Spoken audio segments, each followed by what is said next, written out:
In the second decade of the 19th century, Latin America's very principle of monarchy had been rejected, and liberal republicanism in various forms had been officially adopted everywhere.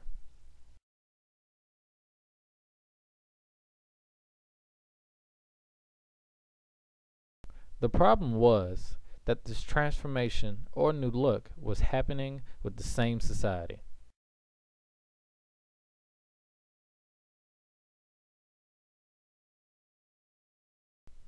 Even though liberalism was a political ideology, democratic values tended to undermine state authority.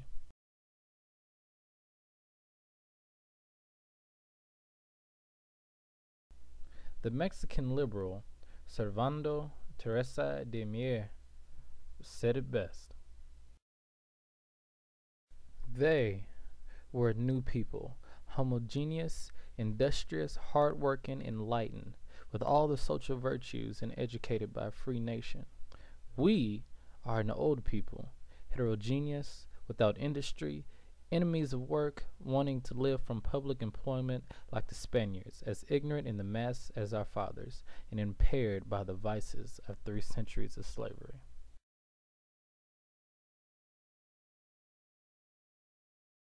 In the immediate aftermath of independence, disintegration and conflict hindered the economic recovery of the new nations.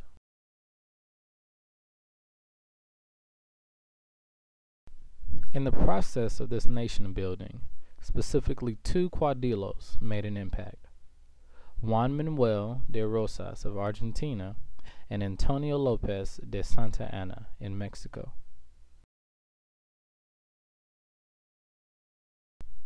First, Juan Manuel de Rosas.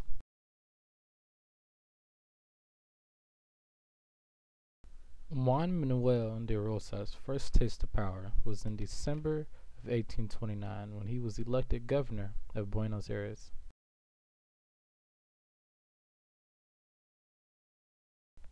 After his 3-year term, Juan Manuel left. He agreed to return to governorship in 1835 only if he received dictatorial powers.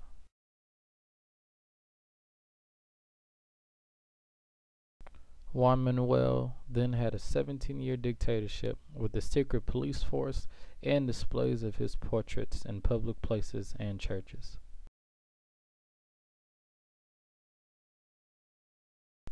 The clergy and the citizens both supported Juan. The clergy supported him because they agreed with his philosophy of loyalty, and the citizens supported him out of intimidation.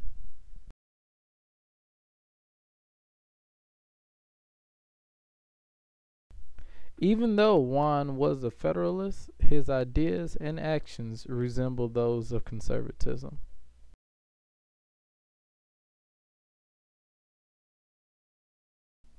Juan Manuel de Rosas' downfall contributed to too many wars against too many internal and external foes.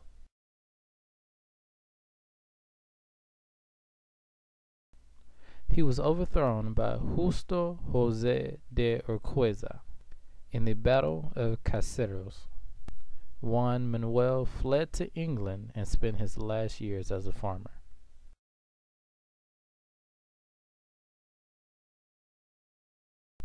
Next is Antonio Lopez de Santa Anna Perez de Lebrun, born February 21st, 1794.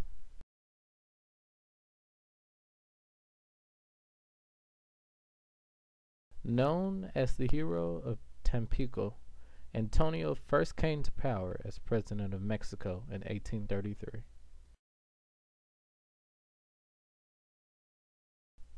Because of his heroic efforts, Antonio had the support of both the citizens and the liberals.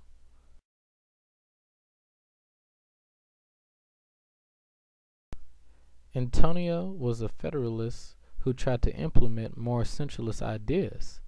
Of course, this didn't sit well with the liberal Federalists in several different states.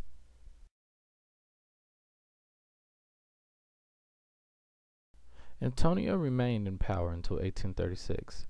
After a couple of battles, a lost leg, and a lot of refused proposals later, he died poor and blind in Mexico.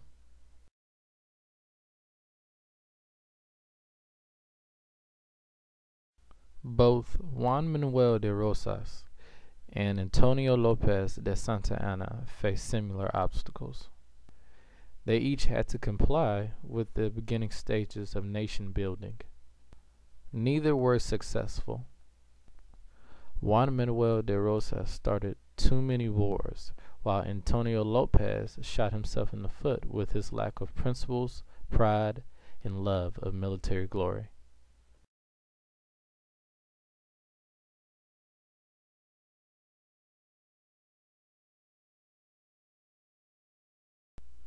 Both of them made lasting impacts, but neither of their impacts were good. Juan Manuel and Antonio Lopez tried to lead their countries in a traditional way instead of following the nation's new system.